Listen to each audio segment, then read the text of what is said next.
You're either in a position that you're climbing towards a peak or you've hit a plateau.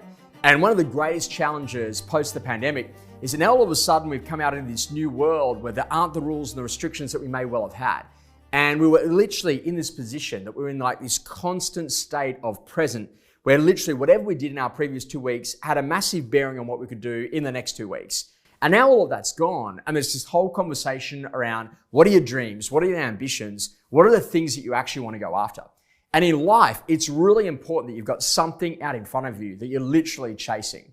If you're in this position that you're trying to climb towards something that's really important, then ultimately you will find a way to get there. And this is the power of having phenomenal goals, having something that you really want out in front of you that drives you on a daily basis. But occasionally in our lives, we ultimately hit this point where we hit a plateau. It's usually going after a moment of achievement, we get to that level of achievement, but we don't yet start out again on the next journey. And there's that great conversation that the moment that you've arrived is the perfect time to start out again. Now, there's no problem with being on a plateau if you've made the decision to be there for a period of time. The challenge is, though, when we find ourselves on a plateau that we didn't decide to actually be on. And all of a sudden, we're wandering around aimlessly without any goals, any direction, or the things that we ultimately really want. Now, it's not just financial aspirations. It's not just buying a new car, getting a new house, getting married, having a baby, doing all of those things.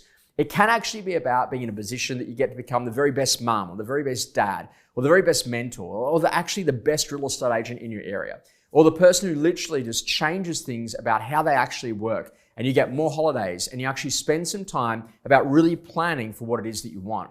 Now, this is such an important part because as we go through completely different market cycles, it's really important that for you as an agent that you have something that you're actually in hot pursuit of. And this is such an important part of what we do.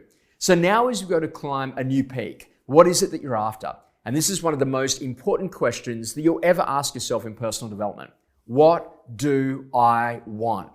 The answer to that question is critically important because it drives all of your decision making. You know what we say? When the goal is clear, there are no distractions. So are you doing things that are ultimately going to lead you to where you want to go? Or are you finding yourself in a position that you're massively distracted by everything that comes at you because you really don't have clarity about what you want next? Permission to dream. This is the time to get back on the radar of your goals, but most importantly, to get back into that position where you're in hot pursuit of actually climbing that next peak that excites you, that energizes you, that actually gets you into a position that you achieve your potential.